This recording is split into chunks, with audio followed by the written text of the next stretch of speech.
Hello, my friends. Happy Sabbath. My name is Emily, and we are in chapter 4.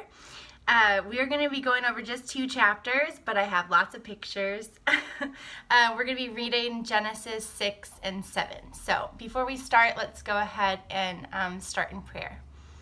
Dear Heavenly Father, I thank you for this day. I thank you for the rain falling on the earth today. I pray that people are safe. Lord, I pray that these words that I am about to share are your words. I pray you give me energy because it has been a long week, and everything I ask in your name. Amen. All right, so let's go ahead and open up to Genesis 6. So I'm going to go ahead and do that. I didn't prepare before the video. All right. I mean, I did prepare, but I'm not open to the right chapter here. Okay. All right. So we're going to read verses 1 and 2. Now it came to pass when men began to multiply on the face of the earth, and daughters were born to them, that the sons of God saw the daughters of men, that they were beautiful, and they took wives for themselves of all whom they chose. So I read that, and then I read it again, and I was like, you know what, I'm gonna go to see what this means.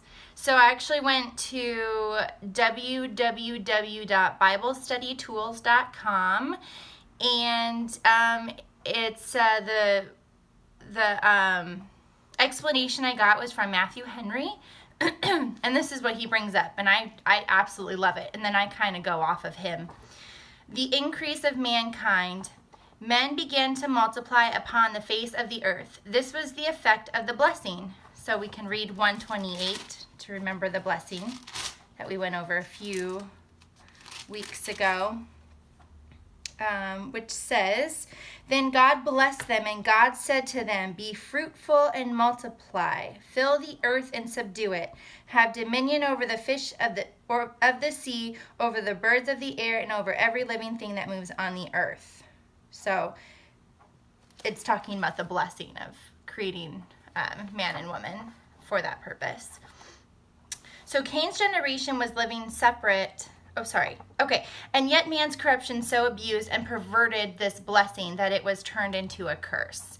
So basically that's what this whole thing is, you know, from Genesis 1, they were told to multiply on the earth.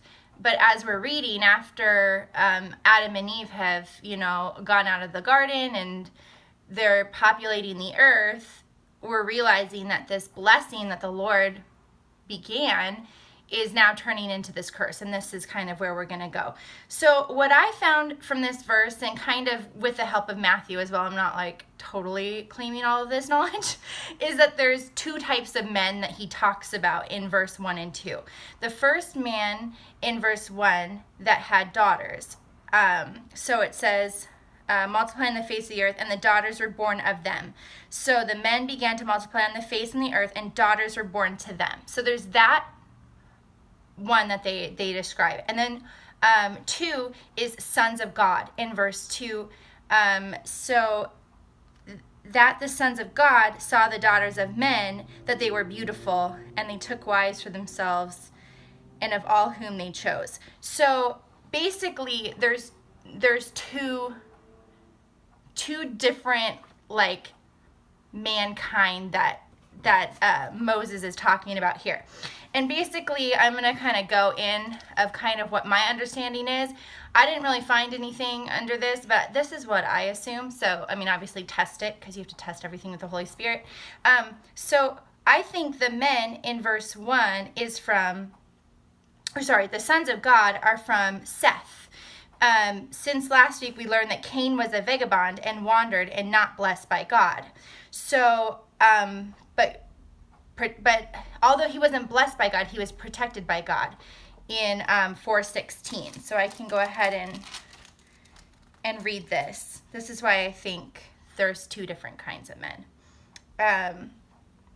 Okay, so 4:16 says, Then Cain went out from the presence of the Lord and dwelt in the land of Nod on the east of Eden. So he's like exiled. All right. So like all of his wives and their children, their children's children, their children's children, I wouldn't be surprised if they were not blessed, because if Cain is not blessed, I don't see that his offspring would be blessed, because he's not living in the presence of God, which is kind of sucky for Seth's children and grandchildren and great-grandchildren. But this is what I understand. So which I understand is the men's and daughters found in verse 1. So as I said, the men and daughters, so I can go ahead and reread it. This is confusing, I'm sorry. I thought it was confusing too. Now it came to pass when men began to multiply on the face of the earth, and daughters were born to them. So those are the men, okay? That's what I assume is as Cain's offspring. Okay, so since he is not in the Lord's will, okay? And then, while the Seth's generation, starting with Enosh in verse 426, so we're just doing some background work here. 426, it says, and as for Seth, to him also a son was born, and his name was Enosh. So this is Seth's son. Then men began to call on the name of the Lord. So, Cain killed Abel, Cain's exiled, and then Adam and Eve have Seth, and then Seth has Enosh. And then that's the first time it says in the Bible, then men began to call on the name of the Lord. Powerful stuff. Powerful stuff. Okay, so which I understand to be son or daughters of God. So if we go back to verse 6, let me just read it one more time. Now it came to pass when men began to multiply on the face of the earth, and daughters were born to them, as in Cain's offspring, that the sons of God saw the daughters of men, so saw Cain's offspring, saw that they were beautiful, and they took wives for themselves of all whom they chose. So that's what I get from that. So basically, which I understand is sons or daughters of God were marrying Cain's generation. So they're definitely unequally yoked, if what I'm understanding these verses is true. It definitely unequally yoked does not work. That's where marriages fall apart. There's difference in interest, and from personal experience, when I've been with a guy who has not loved the Lord as much as me, it just doesn't work, and that's just from experience. So I'm going to continue with what Matthew says.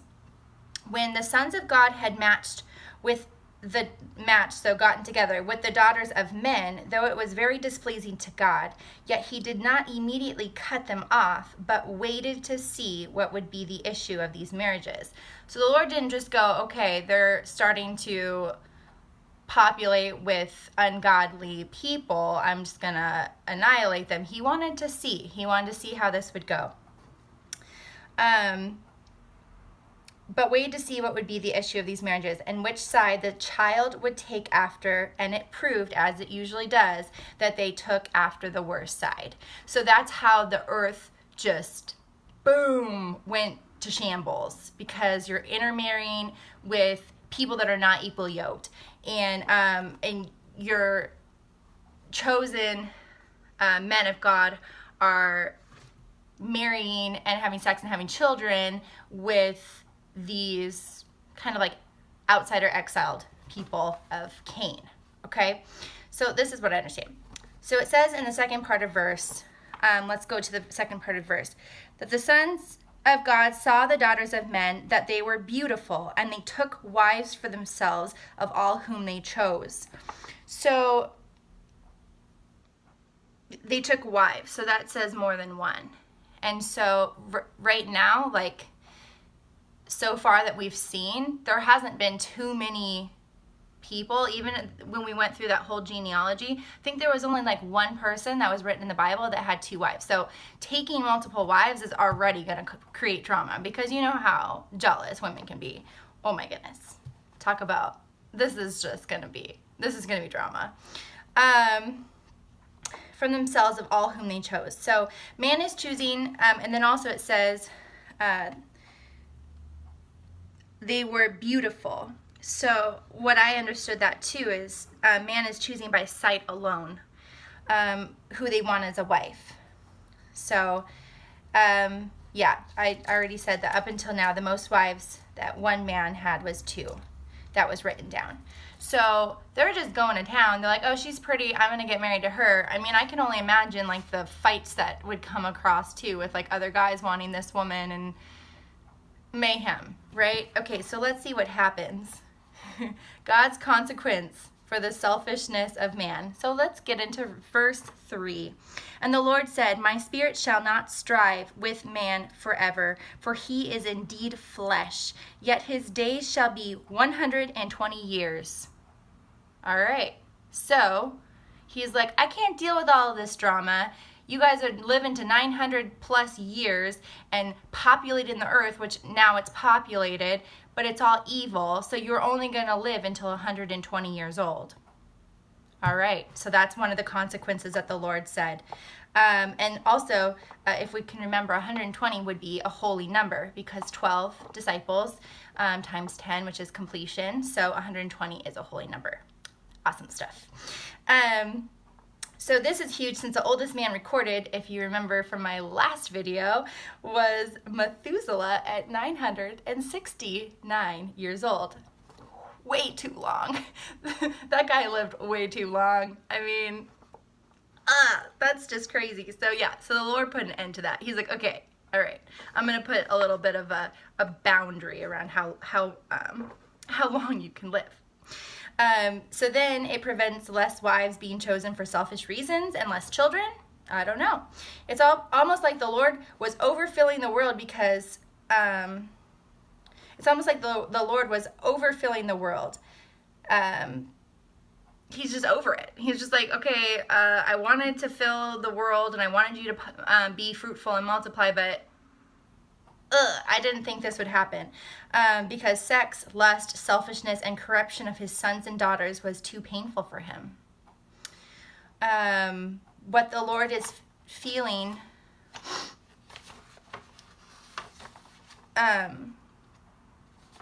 did I read verse 3?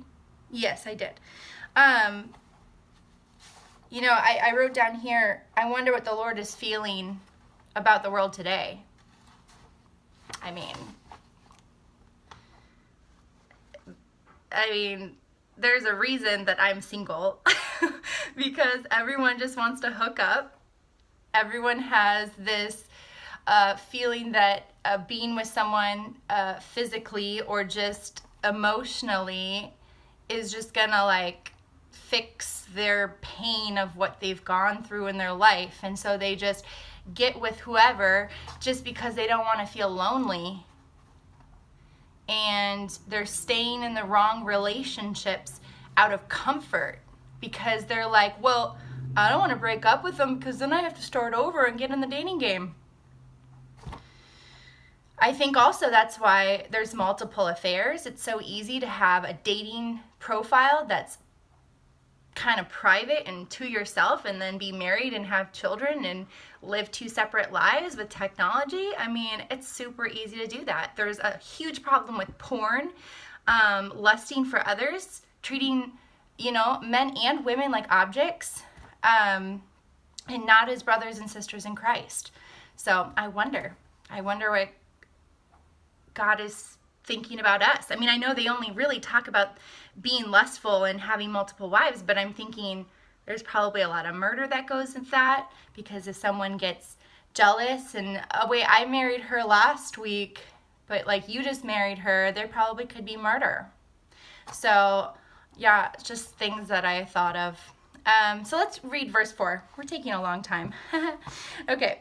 There were giants on the earth in those days, and also afterward, when the sons of God came in the daughters of men, and they bore children to them. Those were the mighty men who were of old, men of renown. So, what? There's giants? Like, we all know about David and Goliath, but, like, crazy. So I had to look this one up as well. So with giants, I know that it could mean a lot of things. People could think it's like scary, big, huge monster giants, or it could be other things too. So I found a commentary from Bible Hub, and it's Elcott's commentary. So this is what he came up with, and I like this version a lot. Giants, a race of great physical strength and stature. Nothing is more probable than that. At a time when men lived for centuries, human vigor should also show itself in producing not merely individuals, but a race of more than ordinary height. They were apparently of the Canaanite stock. Cain, got it? And the text carefully distinguishes them from offspring of the mixed marriages. So when it says the mighty men were coming in or having sex with the men of God. So, yeah, and then they were bearing children. So, yeah, craziness. Crazy. Let's read verse 5 and 6. Then the Lord saw that the wickedness of man was great in the earth, and that every intent of thoughts of his heart was only evil continually. Not just like sometime, continuously. And the Lord was sorry that he had made man on the earth, and he was grieved in his heart. So for me, obviously that's like a consequence of, having multiple lives and what that would cause. But what I got from that is this is the first time the Lord shows emotion. He was grieved in his heart. Another human characteristic of God, which, until I started reading the Bible, it just blows my mind how much it talks about our God having human characteristics, because we are made in his image. Has that sunken in yet? Because it still hasn't sunken in with me. And so when something like that pops out, I'm like, he had feelings. He was grieved in his heart, which means he has a heart. What? That's awesome. Okay, read verse 7. So the Lord said, I will destroy man, whom I have created from the face of the earth, both man and beast, creeping things and the birds of the air, for I am sorry that I have made them. Okay, so we'll go on to verse 8. But Noah found grace in the eyes of the Lord. So basically, our hope for mankind was in Noah, which is awesome. And I would love to know, if all of his, great grandfathers and grandmothers were all, of God, or if they intermarried too. That would be something super interesting. And I don't even know if there's any way of even finding that out. But, so I'm going to continue with 8. But Noah found grace in the eyes of the Lord. Qualities of Noah. He's a just man. He's perfect in his generation. That's a bold and powerful word, perfect. And he walked with God. So it does go on to say right here, I'll keep on going to 9. This is the genealogy of Noah. Noah was a just man, perfect in his generation. Perfect's a pretty strong word. Noah walked with God, and Noah begot 3 sons, Shem, Ham, and Japheth. So cool stuff. So those are the 3 qualities that I took from Noah, is that he's a just man, he's perfect in his generation, he walked with God. I like that name, Noah, because of the meaning. Okay, and he had 3 sons, Shem, Ham, and Japheth. So we'll go 11 through 13. The earth also was corrupt before God, and the earth was filled with violence. So God looked upon the earth, and indeed it was corrupt, for all flesh had corrupted their way on the earth. So it's almost like a whole, they repeated what they just said, but it almost seems like it's another author, because it just had a different feeling to it. Did anyone else get that? I don't know. That's just me. Okay. 14 and 15. And God said to Noah, I'm getting ahead of myself here. Okay, 11 through 13. And God said to Noah, the end of all flesh has come before me, for the earth is filled with violence through them, and behold, I will destroy them with the earth. So now we get to the ark. All right, then we get to pictures. Okay, so I'm going to read 14 through 15. Make yourself an ark of gopher wood. Make rooms in the ark and cover it inside and outside with pitch. So what I got from 14 and 15 is gopher wood. So I wanted to say, what the heck is gopher wood? You don't hear gopher wood anymore. You don't, I'm gonna plant a gopher wood tree. You just don't hear about it. So I went on to christiananswers.net. I'll put all these links below, because I'm not here to steal things. And this is what it said about gopher wood. Moses, the author of Genesis, must have known its meaning, but it has been lost to time and a game of telephone. And it certainly has nothing to do with a small burrowing rodent. Most try to translate it with the noun cypress, which I know it's cypress. In the ancient post-flood world, the cypress tree was large and strong, and its wood was long-lasting. So, as I said, the Bible is also a lot of a game of telephone. So it could very much mean that gopher wood was also cypress, because it would make sense because it was a very strong tree. And I'm sure probably other interpretations say cypress, but mine says gopher wood. So, all right, so the ark was made of gopher wood, and we've learned out that it has rooms, okay? And then the third thing is it's cover the inside and outside with pitch. So I wanted to look that up too. I just wanted to see like what were the meanings. Like I had my own ideas of why you would cover something in pitch, but I wanted to see what they said. So I went to creation.com and I found the pitch was meant to make the ark waterproof, but it also to provide added protection because of the extraordinary forces of water and debris slamming against the vessel. Whoa, so like, I knew the whole floating thing, but could you imagine all this stuff banging against that ark? Especially if the water was coming from below, and the water, I'm getting ahead of ourselves. I'm getting ahead of myself right now, but we're going to figure out how this whole thing flooded, and it's going to be craziness. So I could only imagine like how turbulent it would be with all those animals. Oh my gosh. But yeah, it makes sense that they would need it to be covered with pitch. Okay, and then let's continue. And this is how you shall make it. The length of the ark shall be 3, a holy number, 100 cubits. Its width 50 cubits, and its height 30, another holy number, cubits. Okay, so let's kind of break that down. So I went back onto a website called answeringgenesis.org, and I wanted to know how long a cubit was. So how long is a cubit? The answer, however, is not certain because ancient people groups assigned different lengths to the term cubit. The length of a cubit was based on the distance from the elbow to the fingertip. Can you see? All right, so my elbow's here all the way to my fingertips. Now I have long fingers, so that's a cubit right here. All right, cubit. So that's how they told, because they didn't have like rulers and stuff back then, or inches. So very interesting stuff.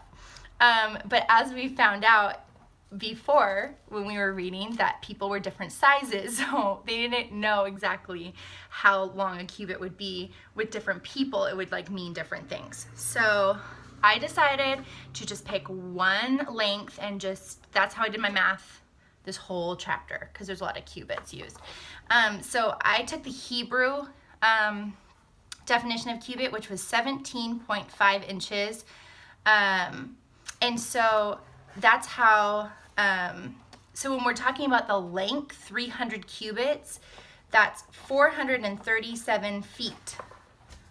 Okay, and there's 3 feet in a yard, so, you know, blah, blah, blah, blah, blah. So let's visualize this, because I'm a visual learner. This is the Santa Maria, the biggest one right here. Oh wait, just kidding. This is the Queen Mary. This is the Titanic. This is the Wyoming. This is the Santa Maria. And this is the Ark. So there you go. That's kind of what it looks like. A little bit over 500, like 437 feet. That's a little bit longer. Maybe they took a different people or whatever of their length of cubits. But anyways, that's a nice visual, kind of how big the ark would be. Pretty dang big. And then if I have any sports fans, boop. That is a football field. And then that's like half of a football field. So it's almost a football field and a half. Craziness. And then we'll get to the height and the width. But yeah, pretty cool stuff. So I went to Bible Bonanza for this picture. I believe, right here for the ship picture. And then the football picture, I went to Uncontrollable Opposition WordPress. You know, don't know how legit these sites are, but I just thought they were cool. All right. And then the width of the ark was 50 cubits, which is 72.9 feet. Okay. And so here's another like picture of the width. Okay, there's the width. And then I also like this too because it talks about like the height as well. So this is a football field. So as you can see, it kind of goes past the football field. Can you see the red? And it goes all the way up from the football field, all the way like to the stands, almost past the stands. So if you can like visualize that, because a lot of people have been to football games and stuff. So that's just like what people do. Okay. And then the width is pretty much the whole, so basically it's like a football field. That's how big the ark was. Dang. Okay. And then the height was 30 cubits, which is 43.75 feet. There was one window, 1 cubit from the top, about 1.5 feet from the top. I don't know if I got to that much, sorry. I'm getting ahead of myself. Okay, and this is how you shall make it. The length of the ark shall be 300 cubits and width 50 cubits and its height 30 cubits. You shall make a window for the ark and you shall finish it to a cubit from above, so the top of the ark, and set the door of the ark in its side. So I don't know where the door is, but basically the window is 1 cubit from the top, which is about 1.5 feet from the top. So I could only imagine that would be a very heavy ark, and it could be like sinking. So that's probably why they put the window at the top. And so the door is not specific, but it says 3 stories. And you shall finish it to a cubit, so the door, you shall make it with lower, second, and third decks. So 3 is another holy number. So pretty cool. So let's read 17. And behold, I myself am bringing floodwaters on the earth to destroy from under heaven all flesh, in which is the breath of life. Everything that is on the earth shall die. So, yeah, pretty crazy stuff. So let's get some hope in here, because that's a little sad. Okay, so we're gonna read 18 through 22, and then I'm gonna break it down. Okay, so, but I will establish my covenant with you, and you shall go into the ark, you, your sons, your wife, and your sons' wives with you. And of every living thing of all flesh, you shall bring 2 of every sort into the ark, to keep them alive with you. They shall be male and female. Of the birds after their kind, of animals after their kind, and every creeping thing of the earth after its kind. 2 of every kind will come to you to keep them alive. Oh, keep going. And you shall take for yourselves of all food that is eaten. You shall gather it to yourself, and it shall be food for you and for them. Thus Noah did, according to all that God commanded him. So he did. That was very redundant. Thus Noah did, according to all that God commanded him, so he did. I don't think that would go through in other colleges. I think they might get like a little misspelling or whatever to fix it. Anyways, let's break it down. So first of all, this is the first covenant ever recorded in the Bible. So that's cool. Covenant's going to happen throughout the Bible. I'm pretty much through Genesis now. And yeah, covenant's awesome. And I'm going to bring attention to it each time. So covenant is a promise. So a covenant means, and I looked up the meaning of it, an agreement, contract, undertaking, commitment, guarantee, warrant, pledge, promise, and a bond. So pretty cool stuff. So directions of this covenant of safety to take place and who this covenant covers. So we're going to break it down a little bit more detailed. Sons. So Ham, what were his sons' names again? I can't remember. Shem, Ham, and Japheth. So sons and wife, which we don't know her name, and sons' wives. Take them into the ark. So that kind of got me thinking, I wonder if the sons and their wives and his wife helped build the ark, because that's a huge boat to build, and I can't imagine just one person doing it. So I wonder if they had other friends that were left outside of the ark. I wonder if Noah's family was so set apart by God that he almost blinded them from having any outside friends that were sinful. I wonder if when they were boarding the ark, if they had any friends or relatives that they were mourning. That just hit me pretty hard. Okay. Anyways, 2 of every living thing, male and female. So read verse 20. And of the birds after their kind, of animals after their kind, and every creeping thing of the earth after its kind, 2 of every kind will come to you to keep them alive. I love how 1 male and 1 female, every animal will come to Noah. Could you imagine all these animals just walking from wherever they were to find Noah? They were chosen under the covenant. So could you imagine if there was a whole flock of hippos hanging out at the water, and then 2 hippos just walked away? Could you imagine all these animals just trying to find Noah? But the thing is I'm sure God told them where Noah was. I don't know, it just made me laugh. Okay. They were chosen under the covenant. And then food. Of all food that is eaten. So that's powerful. I guess for the seeds to be planted for new trees and crops. So not only are they taking the fruit to eat, but the seeds that are in that fruit, I would hope that they would have those to create more trees.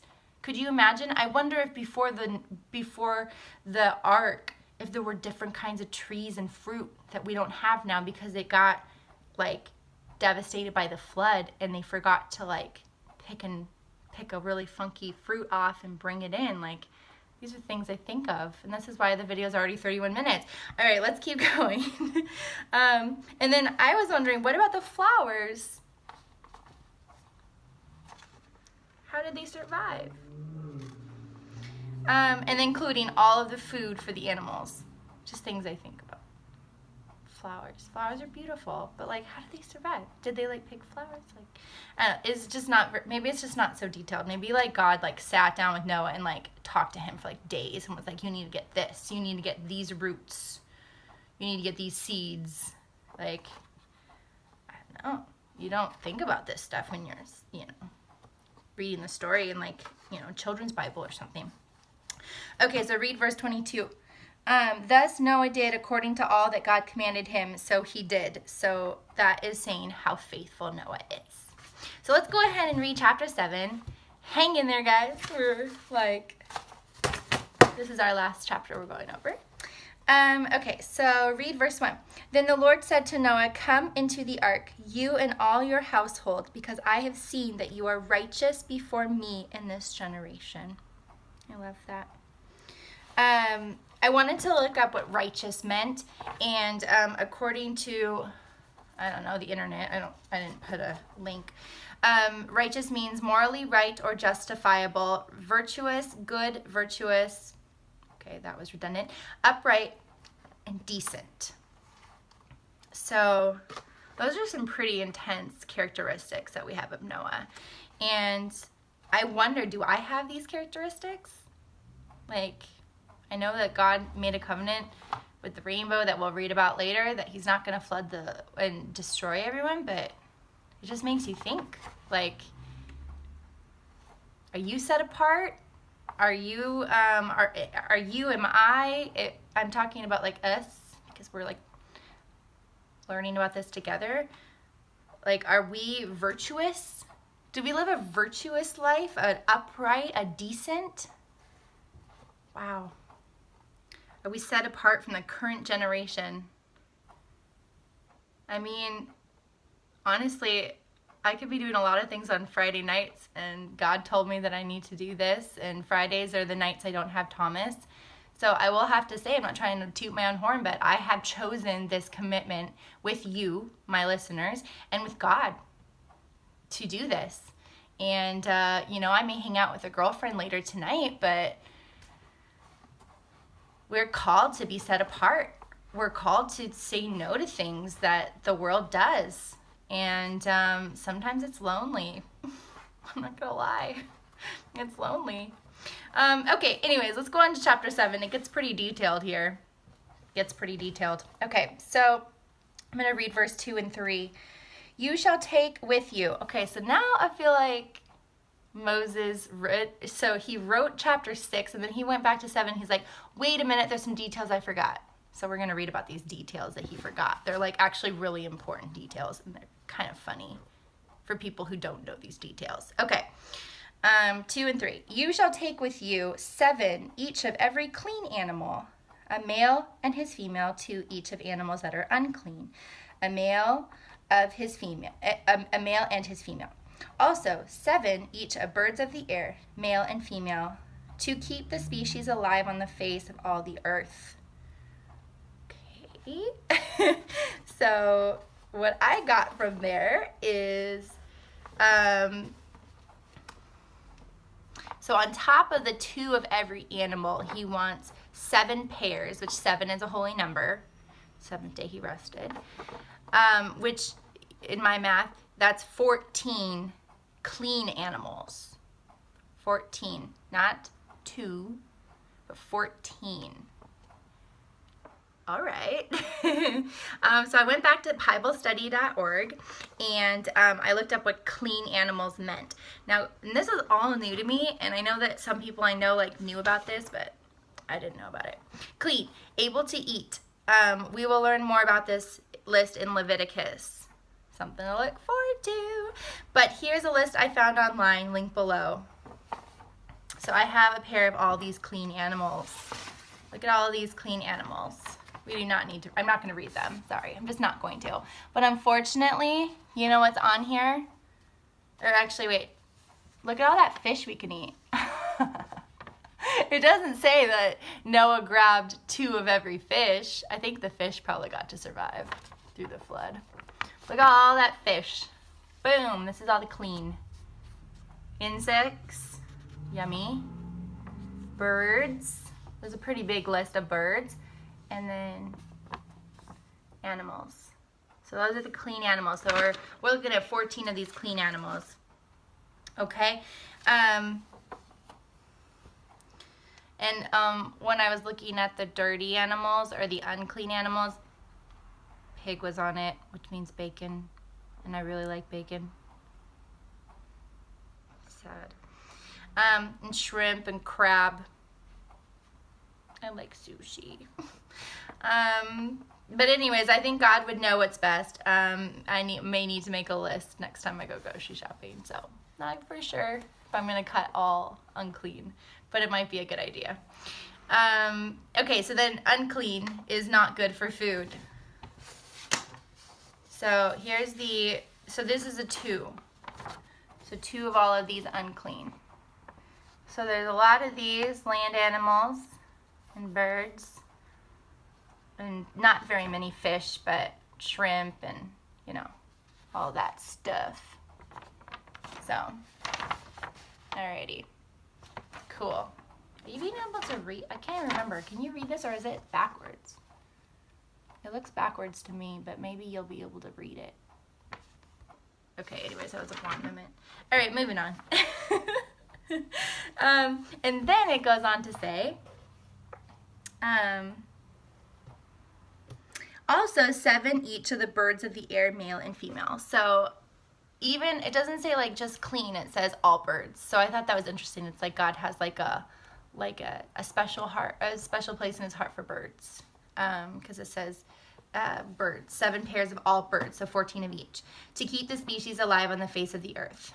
So interesting. I don't know where that bird love comes from. So after doing the math, it's looking a little bit more full on the ark than I learned on Sunday school. So, could you imagine 14 of all of these? Okay, let's take away the fish, right? Because the fish are like in the ocean. But instead of having 2 of everything, we have 14 of everything on this list, which I'm sure I don't have everything on this list. And then, yeah. So, my son has this little toy ark. It's super cute. Look at, let me bring it out for you. It's so cute. So, there we go. Oh, it's so cute. There's Noah. He's like 500 years old, We're 600 years old when the ark is built. Okay, so I decided to, because I'm ridiculous like this, I decided to go through all the animals and see how many clean and dirty animals we have in the ark, and actually did pretty good. These are the only clean animals that I need to order 12 more copies of it to be biblically correct. But I'm not going to go that far. But I'll tell Thomas. I said, Thomas, this one represents 7 and this one represents 7. 7 males and 7 females. Because these are on the list for the clean animals. So anyways, all of these in here are dirty. So they're cool. They only need 2. But anyways, I thought that was funny. All right, putting the toys away. Let's get back to business here. Let's learn some more about this ark. Okay. Okay, so I'm going to read verse 4. For after 7 more days I will cause it to rain on the earth 40 days and 40 nights, and I will destroy from the face of the earth all living things that I have made. So then he's getting more detailed with how long it's going to rain and how soon it's going to rain. So I love how he gives Noah a 7-day warning, a holy number, until the flood will be here. Could you imagine the organization that would have been needed to get all the food, animals, and Noah's family to fit, and all of the 14 of the clean animals? What day do you start what first? Could you imagine? Like, maybe the Lord just like put it on Noah's heart, like, this is what goes first, this is what goes second, but it just blows my mind. Rains are 40 days and 40 nights. So I'm going to read verse 5 and 6. And Noah did according to all that the Lord commanded him. Noah was 600 years old when the flood waters were on the earth. 600 years old. So this little cute guy right here, he's 600 years old. That's so old. And he was building an ark. And he was like putting pitch on the side of the ark and like crawling up ladders. Like, what? I mean, God can give you strength, you know, that like other people don't have, but it just puts things into perspective a little bit. Noah was 600 years old, building an ark, packing it, and gathering food for everyone, and packing his family. Wow. Okay, so verse 7 through 10. So Noah with his sons, his wife, and his sons' wives went into the ark because of the waters of the flood, of clean animals, of animals that were unclean, of birds, and of everything that creeps on the earth, 2 by 2. How many am I reading? Oh, to 10. Are unclean of birds, of everything that creeps on the earth. 2 by 2 they went into the ark, to Noah, male and female, as God had commanded Noah. And it came to pass after 7 days that the waters of the flood were on the earth. Dang. Okay, so I'm going to start on verse 11. This is detailed too. In the 600th year of Noah's life, in the 2nd month, the 17th day of the month, on that day, all the fountains of the great deep were broken up, and the windows of heaven were open. Wow. That's going to cause a flood. For sure. So according to the 13 and 14, my question, oh, I didn't get there yet, sorry.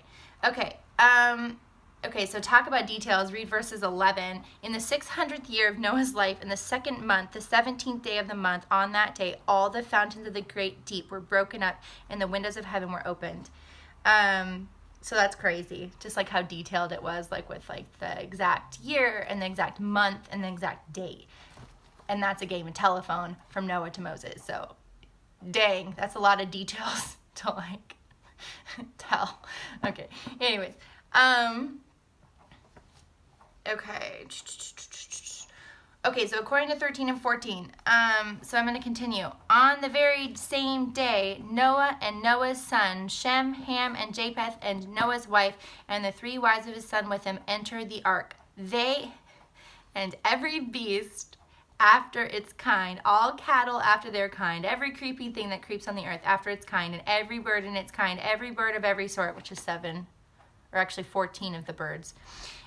And they went into the ark to Noah, 2 by 2 of all the flesh in which is the breath of life. To those that created male and female of all flesh went in as God had commanded him, and the Lord shut him in. So, did everyone enter the ark on the same day? I'm sure the food was already packed for everyone, but that would be a very long day. I can only imagine.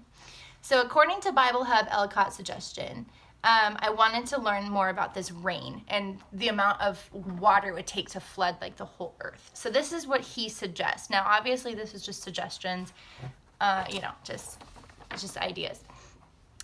Extraordinary torrents of rain related in language in accordance with the popular ideas of the time and of the narrator himself. The rain pours down as though the floodgates, which usually shut in the upper waters, were thrown open, while from the abysses of the earth, the subterranean ocean bursts its way upwards. But the words at least suggest that the idea of a great cosmic catastrophe by which some vast body of water was set loose. The concentrated downpour of it for 40 days and nights would scarcely have produced a flood. So if you just think of normal rain for 40 days and 40 nights, it would not flood the whole world. It just wouldn't. So vast as the deluge of Noah evidently was. If it is thus probable that there was, beside the rain, some vast displacement of water which helped in producing these terrific effects. So I did so much research on this, and I could go over all the details that I found. But anyways, they looked at rainfall, and it would not flood the whole earth if it was just rain. So what I assume and what I imagine is that the oceans and the water from below just started going up, and it started pouring down water going down. So could you imagine that arc just whoa, we're going up, and then the water's coming down, and oh my gosh, that would be insane. I'd be so seasick. Anyways, I thought that was cool. Okay, read verse 17 and 19. We're almost done. Now the flood was on the earth 40 days. The waters increased and lifted up the ark, and it rose higher above the earth. The waters prevailed and greatly increased on the earth, and the ark moved about on the surface of the waters. And the waters prevailed exceedingly on the earth, and all the high hills under the whole heaven were covered. So, okay, so that's cool. So 20, the waters prevailed 15 cubits upward, and the mountains were covered. So when I went on answersingenesis.org, 15 cubits, using the same diameter that I've been using, 17.5 inches. It was roughly about 22 feet above the highest mountain. What?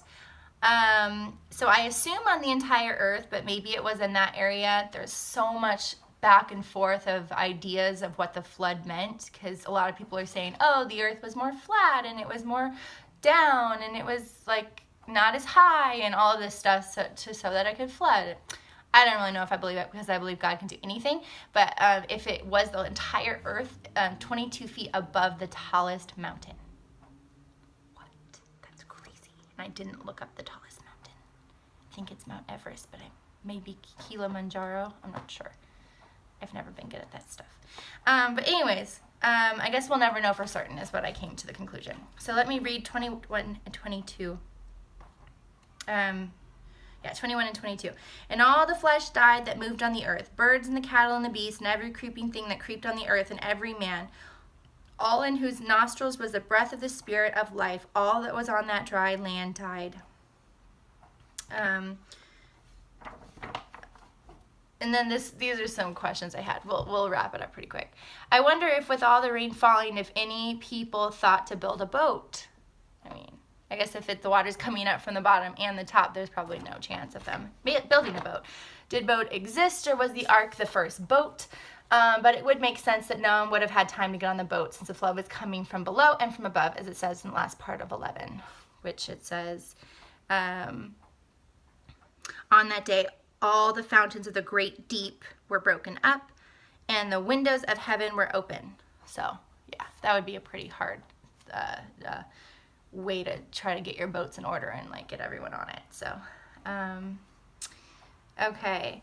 Read verse 23 and 24. So he destroyed all living things which were on the face of the ground, both man and cattle, creeping thing, and bird of the air. They were destroyed from the earth. Only Noah and those who were with him in the ark remained alive. And the waters prevailed on the earth 150 days. So 150 days is 5 months. Why this much time? I was thinking maybe it was allowing the water to evaporate or to recede.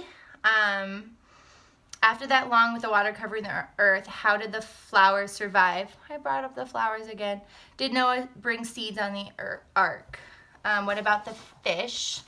Which now we know a lot of people ate fish back then, or creatures in the water. Were they all destroyed? They were not mentioned in the story. So, 21 and 23, yeah. So that's nothing of the animals of the water were ever really mentioned. So I take it that they probably just kind of swam around. Could you imagine, like, when the water started receding, like maybe God like told them like go over here because there's gonna be a mountain here, like I don't know. It's things you don't think about. Those details were left out by Moses. We'll just blame it on Moses. So this is the end of the chapter 7, so we will pick up next week.